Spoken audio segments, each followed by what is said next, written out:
Olá, meu nome é Ney Herman, muito obrigado por permitir que eu entre em sua casa neste momento. Está começando mais uma edição do programa Opinião aqui na TV Vila Velha, cada vez mais a TV que a nossa gente vê.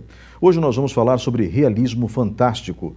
Comigo no estúdio está o professor de História, um especialista na área de realismo fantástico e coproprietário do canal Realidade Fantástica no YouTube, Marcos Kuznick. Obrigado pela sua presença hoje aqui. Obrigado pelo convite, né, e saudação a todos que nos acompanham aqui na TV Vila Velha. Nós voltamos em instantes com o programa Opinião. Fique com a gente.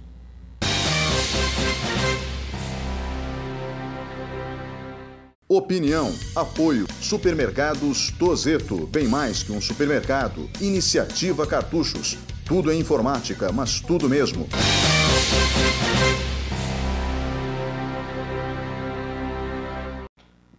Olá, estamos de volta com o segundo bloco do programa Opinião. O tema de hoje, realismo fantástico. Comigo no estúdio da TV Vila Velha está o professor de História Marcos Roberto Kuznick, que é coproprietário do canal Realidade Fantástica, junto com os jornalistas Márcio Slompo e Jamil Salum Júnior. O professor Marcos Kuznick também é mestre em educação. Professor, o senhor poderia nos explicar o assunto pelo básico? Vamos partir pela definição. O que é realismo fantástico? O realismo fantástico existe um gênero literário que é muito popular na América Latina. Talvez o maior representante desse gênero literário seja o escritor Gabriel Garcia Marques, mas não é disso que se trata. O realismo fantástico, dentro do meio dito esotérico, ele é um gênero eu diria quase de uma contracultura, que surge principalmente, começa na França, nos anos 60, a partir da publicação de um livro chamado O Despertar dos Mágicos, de dois autores franceses, chamados Louis Pauwels e Jacques Bergier, que, um livro fascinante, eles trataram de uma série de temas que, à luz da época, das principais correntes da imprensa, pareciam insólitos. Então se falava, em termos do esoterismo presente, por exemplo, no nazismo, que era um tema ainda pouco conhecido. Se falava de alquimia, se falava do segredo das catedrais europeias como sendo não apenas obras arquitetônicas, mas também verdadeiros livros de pedra que carregavam consigo segredos seculares ligados à alquimia. Enfim, se descortinou todo um gênero de literatura que foi consagrado pelo surgimento da revista Planeta, Planete, na França, e que teve edições em vários países, inclusive no Brasil, onde ela foi muito famosa, muito atuante nos anos 70 e nos anos 80. Hoje a revista ainda existe, porém tem uma linha editorial diferente, e tratando de diversos temas ligados a esoterismo, ocultismo, terapias alternativas, fatos científicos, futurologia no sentido de tentar antever os avanços da ciência, da tecnologia, o impacto que isso teria nas sociedades. Então, abriu todo um gênero fascinante que atraiu a nossa atenção, quando eu digo nossa, minha, do Jamil e do Márcio, desde a adolescência, e nós resolvemos, dado essa paixão por esses temas alternativos, começar em outubro do ano de 2016 um canal na internet dedicado a entrevistar pessoas, produzir documentários e trazer esses temas de uma maneira que tivesse algum filtro, alguma curadoria, né, e que a gente abordasse esses temas a partir de um ponto de vista jornalística e histórica, conforme a gente vem abordando. Bem, vocês então têm tratado com seriedade um assunto, como eu já disse, que é controverso. Mas para que as pessoas possam ter em mente do que nós estamos falando, eu tomei a liberdade, obviamente, de acessar o canal. Claro. E ver alguns dos assuntos que vocês estão tratando no canal Realidade Fantástica. Sim, sim. Então, vocês têm aqui, por exemplo, meditação e processos mentais, eu acho que é algo tranquilo. Vídeo, inclusive. Exatamente. O potencial terapêutico das mandalas, daí a gente já começa a entrar num campo meio controverso.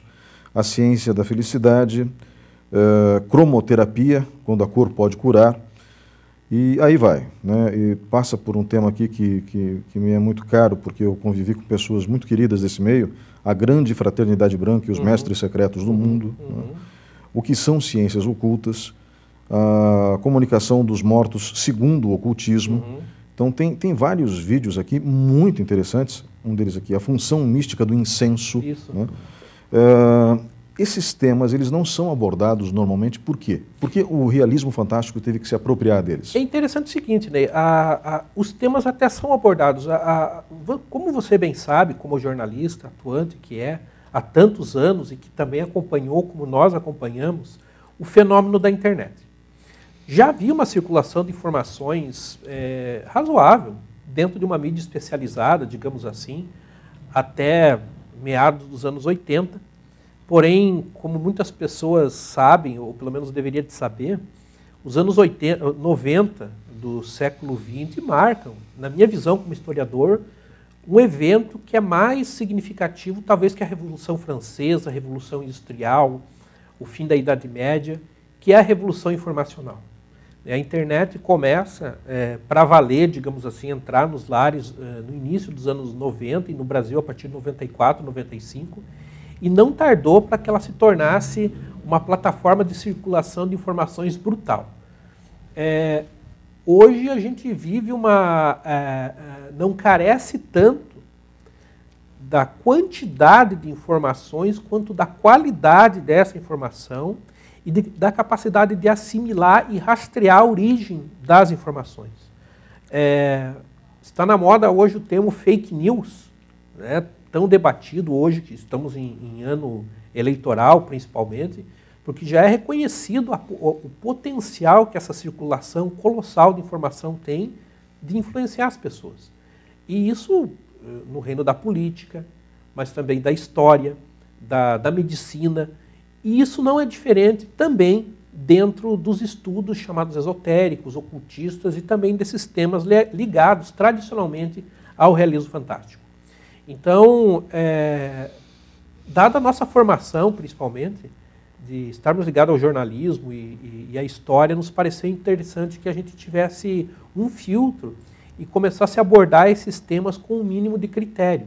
Por exemplo, nós tivemos a oportunidade de falar de temas bastante polêmicos, como o caso do xamanismo, por exemplo, que é uma prática que tem se espalhado pelo país, inclusive com o uso de substâncias psicoativas. Né? Então, achamos importante abordar esse tema a partir de um ponto de vista equilibrado, convidando um praticante e estudioso no ramo, mas também outros temas de uma forma que eles fossem minimamente investigados na sua base. E eu acho que, não diria só o nosso canal, mas o nosso é um dos poucos canais nesse campo que procura ter um critério de investigação jornalística e ligado a alguma tradição mínima dentro do esoterismo e do ocultismo. Então, vários desses temas que não nos são caros, nós procuramos traduzir para um público, tendo uma análise um pouco mais profunda de cada um deles. Bem, vocês falaram em ocultismo em alguns momentos do canal. O que é ocultismo, para que as pessoas possam entender? Porque muita gente relaciona com o satanismo, que não tem nada a ver uma coisa com a outra. Não tem nada a ver uma coisa com a outra. Quando nós falamos em esoterismo e ocultismo, nós estamos tratando fundamentalmente de uma tradição filosófica, cultural e também, por que não dizer, religiosa. Religiosa num sentido mais amplo. Se diz nos estudos religiosos e filosóficos que existe um conhecimento exotérico com X, exotérico com X, que é o conhecimento destinado às massas, destinado ao vulgo, destinado ao consumo geral, e existe um conhecimento esotérico com S, que é aquele tipo de saber que ele é destinado não a uma elite. A questão não é tratar essas pessoas como se fossem especiais merecedores por posição social, o que quer que fosse, mas por pessoas que se dedicam a estudar aquilo com afinco. Então, o conhecimento esotérico é o conhecimento dado aos iniciados, as pessoas que se dispuseram a estudar, se dispuseram a praticar isso desde a antiguidade. Por isso foi criada essa distinção entre uma filosofia que é amplamente conhecida e muitas vezes vulgarizada de uma maneira distorcida, e estudos de um círculo mais interno de pessoas que realmente se dedicaram a estudar aquilo. Isso são os saberes esotéricos. Se diz que quase toda a prática religiosa e filosófica, ela tem uma face esotérica, com X, ou seja, aquela face mais externa, e tem uma face esotérica que seria para um círculo interno de pessoas que se dedicam mais àquela prática. Isso seria comum para todas as religiões, por exemplo. Mesmo o catolicismo teria um saber esotérico, mais destinado ao consumo das massas, e um saber esotérico místico, praticado por pessoas que se identificam do ponto de vista filosófico, doutrinário, e que estão, digamos assim, num círculo mais interno. Quando nós falamos em ocultismo, nós não estamos tratando de práticas clandestinas, de práticas ligadas a qualquer coisa de maldoso e sombrio. Muito pelo contrário. O ocultismo, ele significa uma atitude de zelo, de preservar o conhecimento e evitar, muitas vezes, que esse conhecimento, uma vez vazado e utilizado de forma inapropriada, ele possa ser profanado, como infelizmente acontece não só no campo filosófico e religioso, mas em todos os campos. Então, quando nós tratamos de ocultismo, o que nós estamos tratando é de um conhecimento que tem sido utilizado, acalentado e produzido e protegido ao longo dos séculos. Quando a gente fala em termos de ocultismo, hoje em dia não tanto mais em termos de secretismo, mas em termos de atitude com relação àquele conhecimento. Ocultismo e ciências ocultas são a mesma coisa? Muito parecido. As ciências ocultas, eles receberam esse nome porque durante muitos anos, principalmente na Idade Média, mais posteriormente, certas práticas elas não eram bem vistas, digamos assim, quer pela igreja ou quer pela sociedade. Um exemplo era a alquimia, que era uma prática muito pouco compreendida. A maioria das pessoas acredita que o objetivo, isso é o que a gente aprende na escola, que a alquimia é uma protoquímica, é uma pré-química, que o alquimista seria alguém munido de uma superstição, de um conhecimento anacrônico que perseguindo o improvável objetivo de transformar metais sem valor, sem muito valor comercial, como o chumbo, por exemplo, em ouro. E não se trata disso.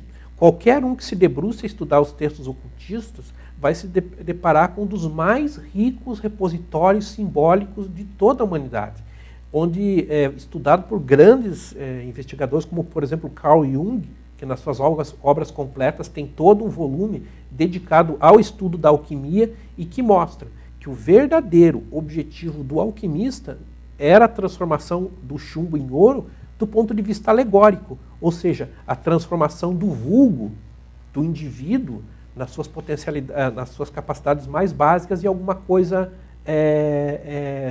brilhante, alguma coisa valiosa. Ou seja, a transformação da alquimia é a transformação do próprio alquimista.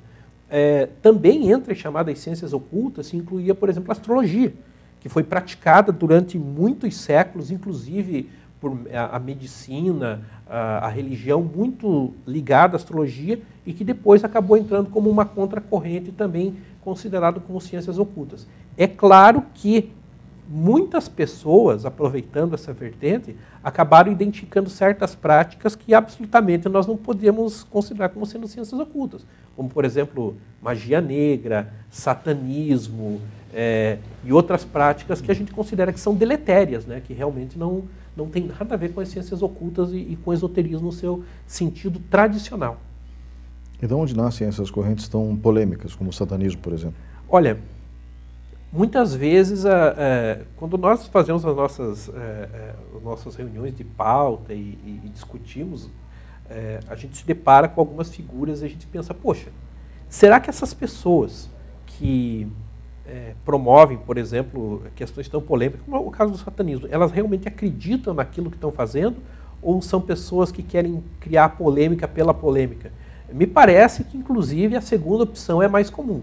São pessoas que absolutamente não acreditam naquilo que estão fazendo, mas para pousarem de criarem polêmica, terem acesso à mídia. Agora, existe, de fato, certas correntes que as pessoas acabam colocando de conhecimentos ancestrais, conhecimentos antigos, mas que necessariamente não são conhecimentos verdadeiros.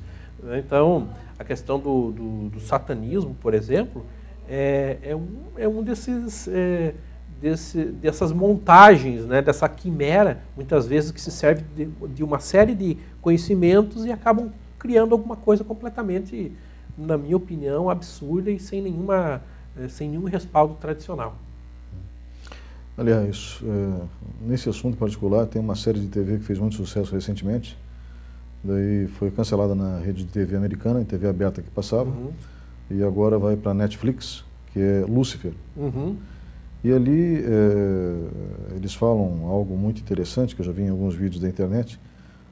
Lúcifer não era um nome, era um título, né? O portador da luz. Dizem que o nome do arcanjo era diferente. Agora, se era ou não era, não vem ao caso. Mas é interessante como se abre polêmica às vezes do nada, né? Se nós formos fazer uma análise das escrituras cristãs, né, e hebraica, enfim, uma análise da Bíblia, a gente vai ver que há um surgimento da figura, por exemplo, do demônio, em determinado período. Mais precisamente, esse demônio, como a gente conhece hoje, ele não era retratado no primeiro momento. Você pega o Gênesis, por exemplo, a serpente, que é engraçado, né? Nós observamos a Bíblia e como aqueles personagens são tão humanos, né? Como são tão humanos? Na Bíblia, Deus cria dois seres humanos à sua imagem e semelhança, e era só para não fazer uma coisa. E eles vão lá e fazem justamente essa coisa. Mas a serpente que tenta Adão e Eva, ela é identificada como sendo o demônio, mas naquele momento a gente não sabe se é o mesmo personagem.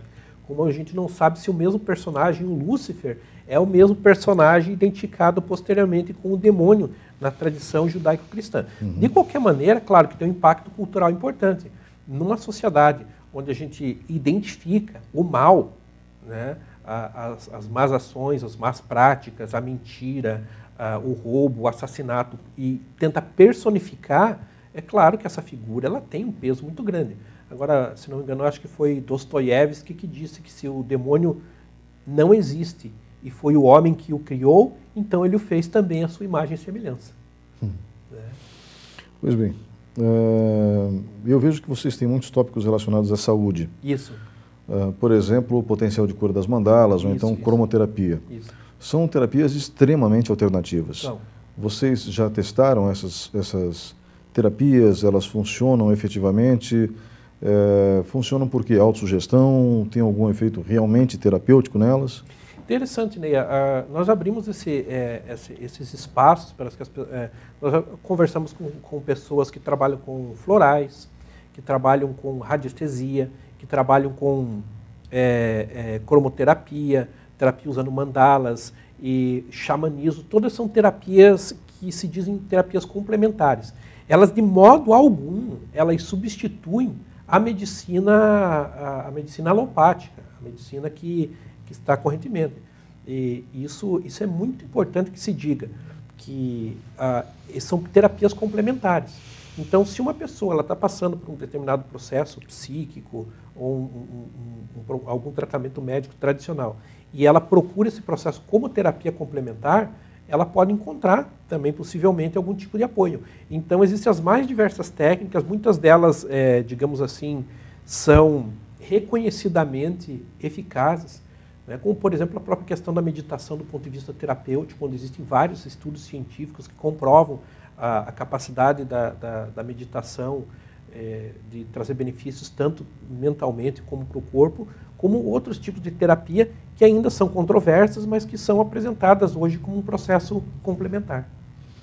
Pois bem, nós falamos aqui de mandalas, de cromoterapia, falamos de uma forma genérica dos tratamentos, mas a mandala funciona?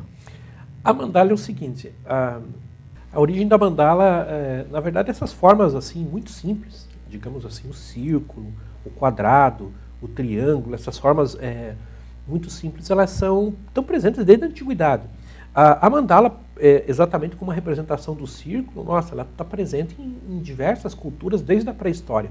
Agora, esse desenho mais elaborado, né, que que a gente conhece por mandala, ele está presente em vários processos religiosos, inclusive, por exemplo, no catolicismo, se nós formos observar as rosáceas, tão presentes nas catedrais medievais, vitrais magníficos, elas são uma espécie de mandala, ou seja, conduzir o indivíduo num processo de reflexão até o seu centro. Muito parecido também com outra prática comum em algumas igrejas, principalmente na Europa, de se desenhar um labirinto, também em forma de mandala, onde a pessoa pode ir peregrinando dentro da própria igreja, buscando o seu centro. Esse é o sentido da mandala, que é muito usada como elemento de reflexão, elemento de meditação nas religiões orientais, usada na Índia, usada no Tibete.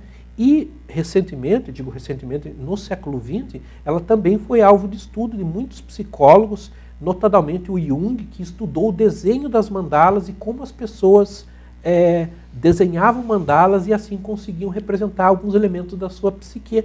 Então, uma profissional que trabalha com terapia artística e que trabalha também com mandalas, que nós entrevistamos, falou desse potencial terapêutico em terapia ocupacional e até com pacientes psiquiátricos, como foi tentado de uma forma de um tratamento mais humanizado. Nós sabemos, por exemplo, que no Brasil há aquela coisa de jogar água do banho com a criança dentro, né? Se hoje nós carecemos muitas vezes de hospitais que têm um cuidado psiquiátrico adequado, o cuidado psiquiátrico antigo, nos anos 30, 40, 50, ele era terrível. E uma das primeiras tentativas de se sair daquele processo de manicômio e introduzir a educação artística, a terapia ocupacional na recuperação de pacientes envolvia também o processo das mandalas e a interpretação das mandalas, tentativa de verificar. E ela é usada até hoje, mesmo para pessoas que não são pacientes psiquiátricos, são pessoas simplesmente tentando se autoconhecer, e existem pessoas que usam esse recurso como recurso das mandalas também, que é muito conhecido de várias religiões há muito tempo. Em relação à cromoterapia? Cromoterapia também é um campo bastante polêmico, né? As pessoas, mas como assim? Eu vou ter uma dor muscular, eu vou tratar com uma cor, eu vou ter um problema, uma dor de cabeça, eu vou tratar com cores. Na verdade, a cromoterapia é uma disciplina muito abrangente, que inclusive envolve, nós entrevistamos o José Mário Silveira, que é um cromoterapeuta e também radiestesista, onde ele mostra que a cromoterapia ela não só está voltada a um tratamento complementar de saúde, mas também na consultoria de ambientes, por exemplo. Né? Como ele nos falou, por exemplo, da questão de por que alguns estabelecimentos pintam determinada cor, muitas pessoas que usam essa consultoria para harmonizar suas casas. A gente sabe, por exemplo, você tem um cenário azul, por exemplo, como esse nosso, ele transmite um tipo de sentimento. Se ele fosse todo vermelho, transmitiria outro tipo de sentimento. Então, as cores, como elemento de comunicação visual, mas como elemento também de cura. Imagine, por exemplo, você numa sala de aula com crianças, adolescentes, geralmente o pessoal pinta com tons de azul claro, tons pastéis para transmitir calma. Precisa pintar aquilo tudo de vermelho, como é que as crianças vão ficar. Então existe toda essa questão que não é tanto, digamos assim, esotérica, como na verdade um efeito psicológico da cor no ser humano. Então, muitas dessas ciências são derivadas da prática cotidiana, seria isso? Sem dúvida.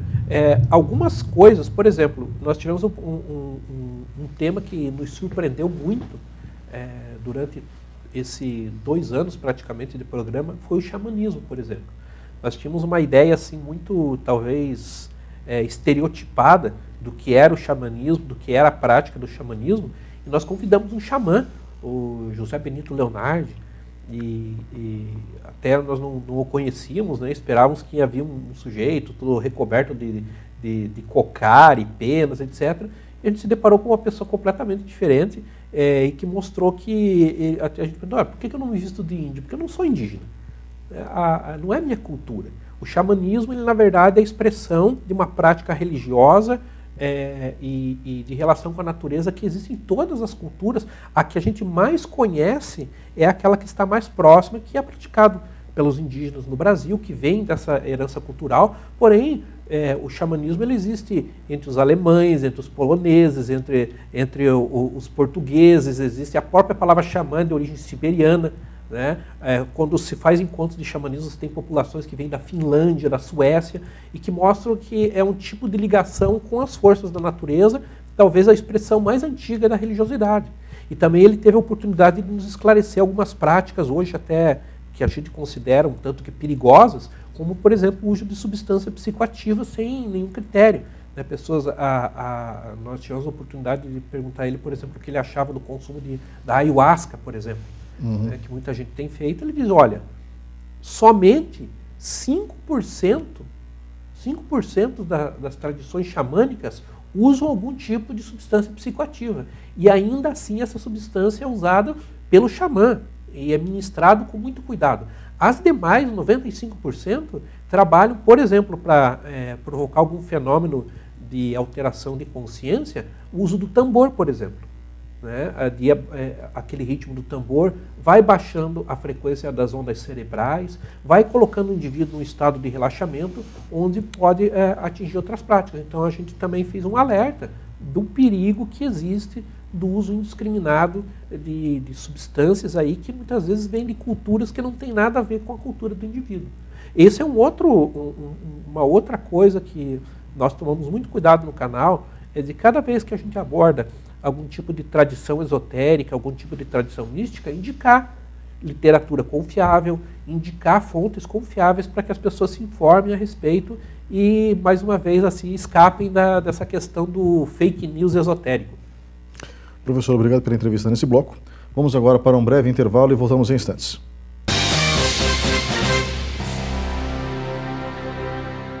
Opinião, apoio, Supermercados Tozeto, bem mais que um supermercado, Iniciativa Cartuchos, tudo em informática, mas tudo mesmo.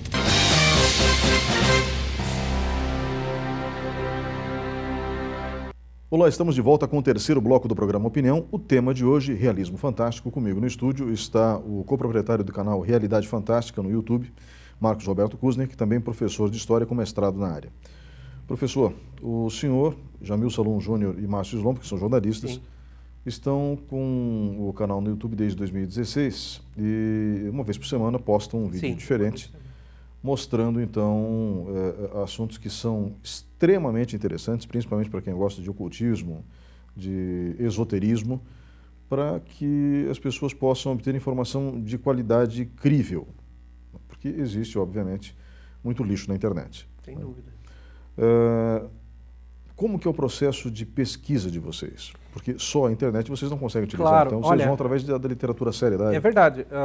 Tanto eu, o Márcio e o Jamil, a gente se interessa pelo tema praticamente desde a adolescência. Então, isso nos permitiu, quer como leitores, quer como investigadores, percorrer uma vasta literatura, desde a literatura mais recente sobre o tema, até a literatura tida como clássica, tida como fundamental dentro desse ramo. A partir disso, nós pudemos acompanhar essas vertentes, desde aquelas que legitimamente se basearam na pesquisa, se basearam na investigação, se basearam no desenvolvimento porque todo esse conhecimento esotérico e ocultista, é bom que se diga, ele não é um conhecimento estático, não é alguma coisa que é simplesmente herdada da antiguidade e ele tem que ser aceito como tal. Não, as pessoas produzem novos conhecimentos e novos pontos de vista desta área, mas permitiu que a gente também observasse o que a gente chama de perigosos modismos dentro dessa área.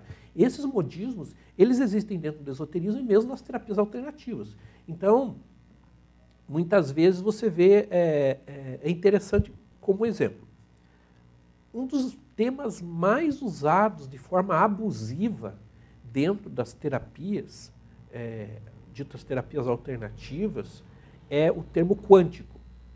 Hoje, qualquer coisa para ser boa tem que ser quântica. Então, nós temos água quântica, colchão quântico, sapato quântico, cueca quântica, tudo é quântico. E que a maioria das pessoas que se apropria desse tema sequer tem um mínimo conhecimento do que seja física quântica. Não tem nenhuma relação com isso.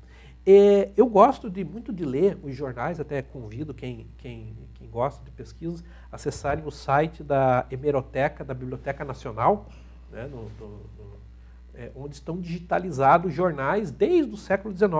Eu gosto de ler muitos jornais, principalmente do Paraná. O que foi notícia há 120, 130 anos atrás? E dia desses, no jornal da capital, de Curitiba, eu vi a propaganda, isso lá pelo ano de 1901, 1902, a propaganda de um anel elétrico. Então, a eletricidade, à época, era uma novidade, fazia prodígios, né? As pessoas pela primeira vez estavam contemplando lâmpadas elétricas, equipamentos elétricos. Então, pareceu ao ladino comerciante atribuir propriedades magnéticas e elétricas a um anel que curaria isso e aquele outro. Ora, troque elétrico por quântico e a gente tem o mesmo fenômeno.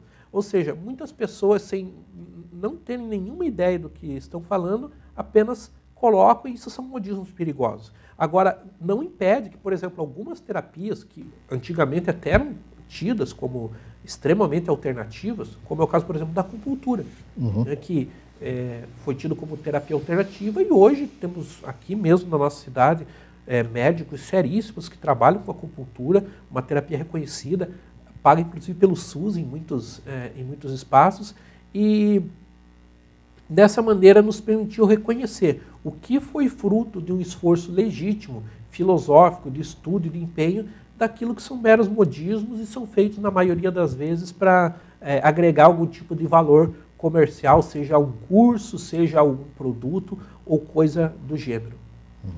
Certo. Bem, entre os tópicos que vocês já falaram, tem um que, como eu disse na abertura do bloco anterior, é muito caro para mim, que envolve a Grande Fraternidade Branca. Isso. O senhor poderia dizer o que é para o público a Grande Fraternidade Branca? Isso. Eu lembro que quem está no YouTube, assim, tem certas coisas que você fica impressionado. Por exemplo, tem pessoas que a pessoa possivelmente nem vê o vídeo e já põe um comentário, né? Uma pessoa, nossa, Grande Fraternidade Branca é racismo, não sei o quê, gente, não tem nada a ver. Grande Fraternidade Branca não tem nada a ver com nenhuma questão racial. A Grande Fraternidade Branca é uma linha dentro do esoterismo que acredita que existem, a Terra tem, digamos assim, algumas pessoas, não são extraterrestres, não são alienígenas, não. São alguns mestres, pessoas que passaram pela Terra e que são tutores, digamos assim, do ser humano. Grandes mestres, como Jesus, por exemplo, ou outros, que formam uma verdadeira assembleia, digamos assim, de pessoas que zelam pela raça humana. Os escritos mais famosos a respeito do contato com a Grande Fraternidade Branca datam principalmente do século XIX. E ali a gente tem alguns mestres que são considerados tradicionais dentro da Fraternidade Branca, como Cagliostro, Saint-Germain. Mas é interessante que, com o passar do tempo, mais uma vez, acabou surgindo uma série de organizações que se apropriaram desses mestres, criaram mestres completamente imaginários e atribuíram aos mestres que já existiam certos discursos que não refletem. Então, nesse vídeo, especificamente sobre a Grande Fraternidade Branca, nós procuramos investigar qual é o conhecimento esotérico tido como o principal dentro dessa linha e tido como mais aceito dentro do esoterismo tradicional. Bom, o senhor falou de 2 dos 3 mestres, né? Mas existem outros. Cada um deles, no caso da Grande Fraternidade Branca, é ligado a um espectro de cor. Seria isso? Isso, digamos assim, também uma visão um pouco mais recente. O que a gente procurou até, né, ressaltar, não só nesse vídeo da Grande Fraternidade Branca, mas em outros vídeos que nós tratamos a respeito dessas questões, é que, se por um lado é lícito que as pessoas tenham devoção, tenham crença com relação a qualquer coisa que lhe pareça satisfatório, também é que se tomar muito cuidado para que isso não se torne também um novo tipo de fanatismo, né? Então, tudo há um equilíbrio. Eu acho que os ensinamentos desses mestres, e isso aqui não desmerecendo nenhuma organização que porventura tenha se apropriado deles, né? Porque muitas vezes são mensagens que ajudam as pessoas em momentos de dificuldades, mas que o importante realmente é a pessoa trabalhar com discernimento, saber que aquele conhecimento ele pode trazer algum tipo de orientação, mas evitar qualquer tipo de fanatismo, de dogmatismo que venha efetivamente prejudicar as pessoas e, digamos assim, obliterar a visão da verdade. Nós tivemos um resgate de algumas dessas correntes agora no fim do século XX, começo do século XXI. Sim. Qual que mais tem se projetado? É interessante o seguinte, a tradição esotérica ocidental que é mais conhecida. Há um tipo de conhecimento considerado esotérico, considerado tradicional, em todas as sociedades. A gente pode penetrar isso dentro do esoterismo ou da religiosidade na Índia, no Tibete, na China, no Japão, mesmo nas religiões tradicionais aqui das Américas. Algum tipo de conhecimento gestado e preparado no sentido devocional, no sentido profundo, ele foi gerado por praticamente todas as civilizações. O tipo de tradição esotérica que praticamente nós conhecemos melhor é o esoterismo ocidental, que está calcado em alguns pilares. Os pilares do esoterismo ocidental são a alegoria da alquimia, principalmente, da astrologia e da cabala, que a cabala é um sistema tradicional judaico, no primeiro momento, embora exista também a cabala cristã, que é toda uma cosmologia e uma forma de entender o universo. O que eu acredito que diferencie, principalmente do ponto de vista teológico, as correntes esotéricas, digamos, das religiões monoteístas tradicionais, como o catolicismo, o cristianismo em geral, e mesmo o judaísmo e o islamismo, começa pelo próprio conceito da divindade. Num conceito monoteísta, das principais religiões monoteístas, Deus, a realidade suprema, ele é um ente que criou a realidade como ela é, porém não se identifica com ela. Deus e o mundo não são a mesma coisa. Deus criou o mundo, o universo, como um relojoeiro que monta um grande mecanismo que, a partir do momento que aquele mecanismo é dado corda, ele começa a funcionar pelas suas próprias leis. E Deus, o Criador e a criatura, não são a mesma substância. Por exemplo, no cristianismo, eu não consigo acessar Deus diretamente. Por quê? Não só por causa do pecado original, isso é uma questão, mas porque Deus é outra substância. Como que eu acesso Deus? Pelo mistério da encarnação. Ou seja, Deus se tornar homem na pessoa de Jesus Cristo, o verbo se tornar carne, eu estabeleço uma ponte. Uhum. No esoterismo, existe um conceito que ele é mais panteísta, ou seja, que Deus não é uma entidade separada da criação, que Deus, a criação e o universo são a mesma substância, e que o homem pode acessar Deus por meio dos seus próprios esforços. Né? Não, necessariamente não precisaria de um intermediário. Nós poderíamos aprender com os mestres, aprender com professores, mas essencialmente nós aprenderíamos com nossas próprias experiências e nossos próprios esforços. E a dor, ela está muito ligada ao processo de ignorância da nossa própria condição.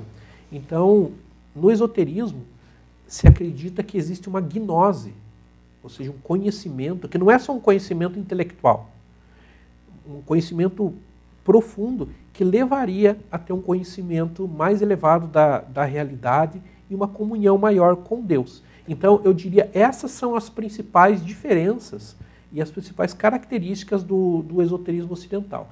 Aí, claro, existem correntes diversas. Por exemplo, nem todas as correntes esotéricas acreditam em reencarnação. Algumas acreditam em reencarnação. Nem todas as correntes esotéricas pregam que você tem que fazer alguma prática ritualística, etc. Outras fazem uso de práticas ritualísticas no sentido de harmonização, de conhecimento. Então, mesmo dentro do esoterismo, nós estamos, na verdade, tratando de um campo que ele é muito amplo e que tem dentro de si várias correntes. Como, por exemplo, claro, se nós falarmos no cristianismo, nós temos várias correntes do cristianismo que têm interpretações, algumas vezes, distintas dessa realidade.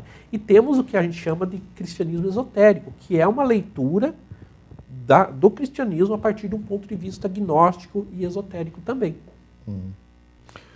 Entre os países que nós temos ali fazendo parte da Organização das Nações Unidas, eu acho que nenhum inspira tanto misticismo quanto a Índia. A Índia, exatamente. Vocês também têm um vídeo falando da Índia? Temos da Índia, temos um vídeo, convidamos uma das nossas entrevistadas, uma pessoa que mora metade do ano na Índia e mora metade do ano no Brasil, uma pessoa que se encantou pela Índia, se mudou para a Índia e hoje, inclusive, promove viagens, né? Eu, particularmente, não tive essa oportunidade, mas é um tratamento de choque, que é uma realidade muito distinta da nossa, é um tipo de religiosidade diferente e que também ajuda a compreender por que a Índia fascinou tanto os viajantes de séculos atrás.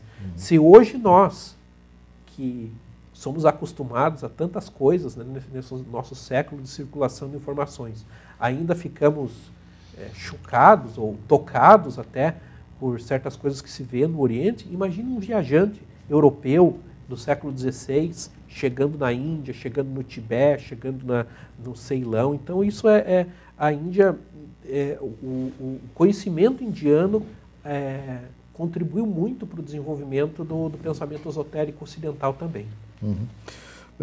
Bom, nós temos outros temas que vocês abordam. Vocês falam, por exemplo, de psicologia transpessoal. O que é isso? Psicologia transpessoal é uma linha dentro da psicologia que a psicologia, digamos, do mainstream, ela considera a realidade psicológica muito do indivíduo, né? A realidade psicológica do indivíduo.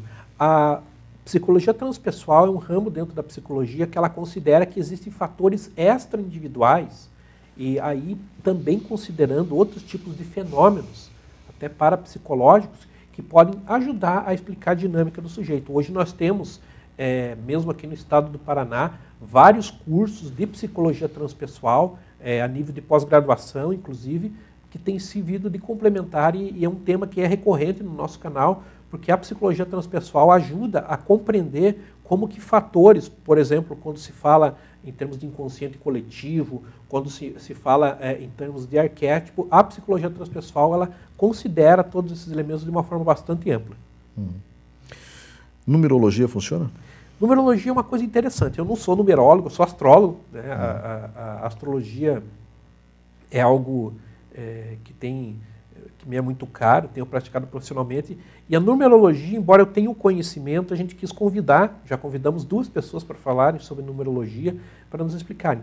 É interessante que é uma prática antiquíssima também, desde o uso do alfabeto hebraico, do alfabeto fenício, tem sido associado à questão dos números, às letras, isso tem sido amplamente utilizado. Então, as pessoas que procuram numerologia procuram compreender melhor as questões vibracionais ligadas aos números e muitas pessoas fazem uso disso de uma forma bastante intensa. Essa semana mesmo, por exemplo, eu estava vendo um vídeo sobre a questão da indústria automobilística e vi, por exemplo, que a montadora japonesa Toyota, por exemplo, o nome era Toyota e ela mudou para Toyota por razões numerológicas, como muitas empresas também o fazem, embora não gostem de dizer que façam. Bem, e vocês também têm algum capítulo que fala sobre a comunicação com os mortos? Isso, a comunicação com os mortos foi um vídeo bastante polêmico, porque nós fizemos um vídeo falando da comunicação com os mortos do ponto de vista do esoterismo tradicional. E aí nós temos vários tipos de visão. No cristianismo tradicional, dentro do protestantismo, isso é um assunto que é colocado como que não é possível, né? No catolicismo, se fala muito da questão do purgatório. Né? Porque, para quem foi para o inferno, não adianta mais rezar, porque foi para lá, não volta mais. Para quem foi para o céu, não precisa rezar, eles que rezam por nós. Agora, se reza pelas almas do purgatório, etc. Então, nesse sentido, a comunicação por sonho, etc.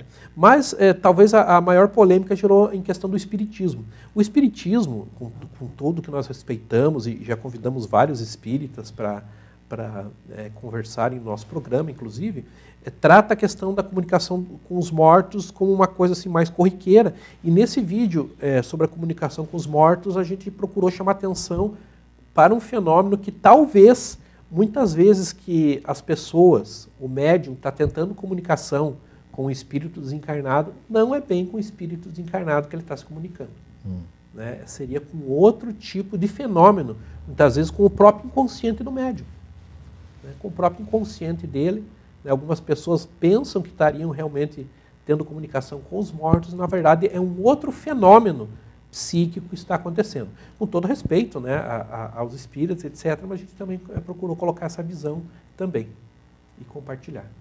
Na realidade, assim, se a gente fala sobre visões pouco convencionais, a gente fala sobre um certo momento de descrença da sociedade. Sim. Né? E esse momento de descrença, ele faz com que a gente duvide de tudo e de todos.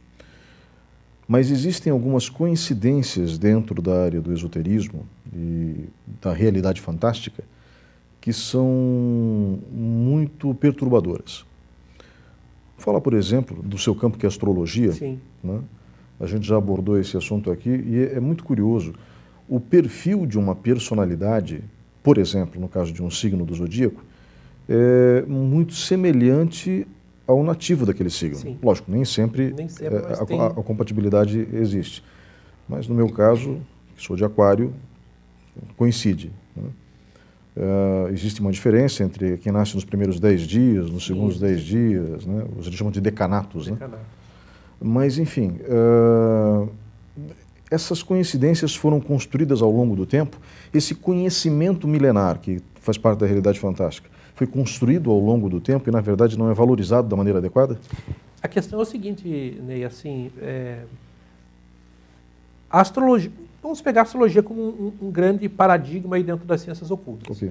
É um conhecimento de origem, eu acredito, né, que é de origem humana, ou seja, o ser humano, na sua observação, na sua prática, é de origem empírica. Claro que, muitas vezes, os processos também são psíquicos, né? Processos de inspiração, assim como o artista, ele muitas vezes se inspira e uma música, uma peça de arte, alguma coisa vem através de um processo mental, emocional, que ele não é exatamente tangível. Também o conhecimento esotérico, diferente do conhecimento puramente científico, que é uma outra matriz de conhecimento totalmente válida também, mas ele é baseado na inspiração, mas é baseado empiricamente. Ou seja, um astrólogo, ele se convence que a astrologia funciona não por mera crença, não porque ele acredita, ele se convence porque ele faz 1, 2, 10, 50 mapas astrológicos e empiricamente ele valida aquele conhecimento. Se eu, como astrólogo, tivesse feito alguns mapas astrológicos e de repente eu começasse a me deparar com que aquilo não bate, não funciona, eu teria abandonado. Mas se dá ao contrário. Claro que existem certos critérios de validação do conhecimento esotérico que não são os mesmos critérios do conhecimento científico. Quanto à questão da crença, eu imagino o seguinte, hoje nós vivemos num processo, isso não só com relação ao esoterismo, mas com relação a outros processos de muito cinismo e de muito ceticismo, o que é extremamente complicado para o nosso tempo. Veja, há não muito tempo atrás, isso a gente está falando há poucas décadas atrás, grandes sistemas ainda balizavam a decisão dos seres humanos. Fosse a religião, fosse a política ou fosse a própria razão e a ciência. Ora, a religião passa no mundo todo por um processo de crise de identidade, no mundo todo. Ainda nós temos aqui na América Latina, em alguns outros países, um certo nível de religiosidade, mas esse nível ele é muito pequeno. Hoje, em vários países da Europa, por exemplo, onde o ateísmo e a não identificação com nenhum processo religioso é muito grande. Pois bem, outro é o processo político. Nós tínhamos grandes utopias políticas, fossem de direita, né, liberais, ou fossem de esquerda, e esses processos também foram se desgastando. Ao ponto de hoje você não ter mais um grande sistema que guia a decisão política. E a própria racionalidade, que também foi colocada como desde a Revolução Francesa, né? Os revolucionários franceses, eles invadiam as igrejas, colocavam uma mulher nua, né? Ou com uma toga sentado no altar representando a Deus, a razão. Então agora a razão, a racionalidade vai guiar as nossas decisões. E de repente a própria racionalidade hoje ela está em perigo, ou seja, a escola não ensina, o partido não politiza, a igreja não catequiza, e isso dá um vazio de sentido muito grande. O sociólogo alemão Max Weber, ele tem um conceito que se chama desencantamento do mundo. Ou seja, o mundo, por muitos anos, ele foi encantado de várias realidades cosmológicas que dão sentido à prática humana. Uhum. Sentido moral, sentido religioso, sentido nas ações. E, de repente, o mundo começa a ter erudido nesse sentido. Ou seja, hoje nós vivemos cada vez mais numa sociedade que, não acreditando mais na realidade da utopia política, na realidade da utopia moral e religiosa, ela se desloca para o individualismo. Então, eu não posso mais mudar o mundo. Eu posso resolver o meu problema. Resolver o meu problema. Então, cinismo e ceticismo são grandes problemas. Eu acho que a nossa busca, como pesquisadores do esoterismo, como também a busca de religiosos, como também a busca de pessoas que atuam no campo da política, na política buscando soluções para os nossos grandes temas, eles tentam reencantar o mundo. Trazer novamente esse encantamento, esse sentido que nós tanto precisamos para a nossa ação no mundo. Senão, cada vez mais nós vamos ser seres solitários, sem um sentido maior, e o ser humano não pode sobreviver assim. Então, a realidade fantástica, o esoterismo e o ocultismo são uma expressão de pessoas que buscam significado, como também outras o são, né? Então, procurar reencantar, mostrar que além daquela faina cotidiana, da conta para pagar, do problema imediato, da aridez do nosso cotidiano e muitas vezes da falta de sentido. Por que eu faço isso? Por que eu acordo pela manhã? Por que eu vou trabalhar? Qual é o sentido disso? Esses sistemas procuram embeber o ser humano num sentido maior de compreensão de si e da sua relação com o todo. Quer dizer, ele não é um ser solitário, abandonado, esquecido, largado. Imagine, na situação que a gente está, muitas vezes oprimido pelo fardo, até existencial, quando você descobre que você não é um cara sozinho, você é conectado com a divindade. Isso é um bálsamo, muitas vezes, para que dê sentido na nossa existência. Então, nós, de forma alguma, e nunca pretendemos isso, somos gurus, mestres, qualquer tipo. Muitas vezes lá no canal, nossa, como vocês são pessoas iluminadas. Não, somos meramente, nós fazemos isso, né, porque nós precisamos. É só por isso. Porque nós também precisamos buscar sentido e orientação na nossa existência e ficamos assim satisfeitos que a gente possa compartilhar um pouco, livremente, compartilhar dessa nossa busca com outras pessoas também. E outras o fazem, né? Nas igrejas, fazem na boa política, na política que quer resgatar o sentido de participação do ser humano na coisa pública. Então, está aí o nosso canal. Hoje nós temos 30 mil inscritos, o que na realidade do YouTube pode não parecer muito. Você tem qualquer canal de bobeira aí com 1 milhão de inscritos, mas um canal que trata de um tema restrito, de uma maneira criteriosa, a gente acha que é bastante. Esperamos que logo chegamos a 100 mil inscritos e a gente procure alcançar essa audiência, como disse, compartilhando com humildade, livremente, a nossa busca por sentido. Obrigado, professor. Vamos para um breve intervalo e voltamos em instantes.